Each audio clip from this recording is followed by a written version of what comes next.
everybody. This is JTMLA9681, and this is going to be in with my ranting series, but it's also going to have a little bit of, like, say, testimony in there too.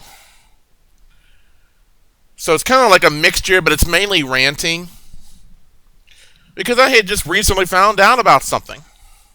FBI investigating possible ISIS-inspired attack in Roanoke, Virginia. And I live in Roanoke, Virginia. They say don't ever give out your phone number, your real names, and your address, and where you live and stuff like that. But you know what? My address is not being given out here, but I don't mind telling people where I'm from, where I live at right now, like what city and state. And here's a picture of that man. Don't even know how to pronounce his guy's name. Wasil Faroukui or whatever. 20 years old, Roanoke County has been charged with 2 counts of aggravated malicious wounding and is being held without bond at Western Virginia Regional Jail. Now, WSET, that's the news station, and I believe... Actually, I don't remember what that is. I'll put that up on the screen of what channel that is in Roanoke. And the Roanoke City Police say they contacted FBI investigators immediately after a knife attack outside an apartment complex over the weekend. The suspect in the attack is identified. I just said his name and all that. Stabbing happened Saturday at the Pines Apartments, where witnesses told police the attacker was yelling, Allah Akbar during the assault. How is that not connected to ISIS or even, Islam if the person's yelling Allah Akbar? What the heck? Of course it's related. The FBI is working with the police department following the incident that occurred on Saturday evening. Adam Lee, special agent in charge of the FBI's Richmond division, said in a release, "While I cannot discuss details in the investigation at this time, I do want to reassure the community that we are working to determine the nature of this incident." An FBI spokesperson declined to release further information.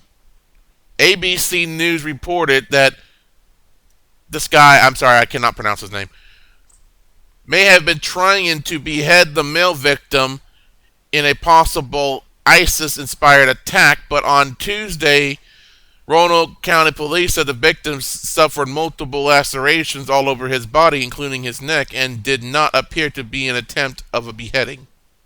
They say federal authorities have been aware of this person for some time. ABC News cites sources close to the investigation, saying in the past year he traveled to Turkey and may have tried to sneak into Syria. According to inmate information found on the Western Virginia Regional Jail website, he was born in the United States and is a United States citizen. He was charged with 2 counts of aggravated malicious wounding and is being held without bond at the Western Virginia Regional Jail. Now, police say they do not want to release the names of the victims to allow them privacy as they recover from their injuries, but they did say the victims were said to be recovering well. Police say no more information will be released at this time. Anyone with any information, contact Roanoke County, the police department, and there's the phone number. So, people say that God is not real, the Bible's not real, it's all made up, no prophecies ever happened as claimed to have happened. Well, that's not true at all, because if you would understand the scriptures, which if you are not truly saved, you're not going to understand anything, and that the light is shined upon you, and you see Jesus Christ truly, then you will end up being truly saved. But you still have to make that choice for yourself. But those of us who are truly saved, even if information may be incorrect that we have looked up, we can still come to the truth of other things and know that. And the thing is, there are a lot of people who won't teach prophecy in end times and such, because there are a lot of people who become afraid of that, and they and they claim that Christianity is supposed to be living happy.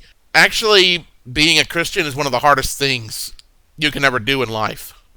I can tell you from my experience, it's not easy. Because living just a life of sin the way I've lived before for so long, I still have a tendency to want to go back to it when I know it's not good for me and I know that I don't want to. It's hard. And so with prophecy, ISIS is a big thing on it. And now it's coming into the United States big time. Well, I say big time now, but there's really a lot more to come than this. But for me, as of right now, this is something big, because this is in my hometown. Well, not my hometown, but the town I currently live in. My hometown is Las Vegas, Nevada. North Las Vegas, Nevada, I should say. Now, in order to read that article yourself and to watch the video that's in there, I'll leave a link in the video description. You can look at it there. And I tell you, this ISIS, Islam, it's not something to be a part of. Because all it does is lead you to not only physical death, but spiritual death. It's not something to be a part of. But only thing I can do is pray for people and such if they choose to reject Jesus Christ and live any other way they want to. It's their decision, not mine. I can't make their decision. The only other thing I can do is pray. So just letting people know that ISIS terrorist attacks are happening in the United States. This is clearly ISIS. ISIS related, at least. Clearly. And so on that note, I'm going to be getting off of here. Just giving you guys a little heads up in a ranting video about what's going on. And until the next ranting series, and until the next ranting video, or whatever else I'm planning on doing, this is JTML9681 signing off. Shalom, my friends, and I'll see you all next time.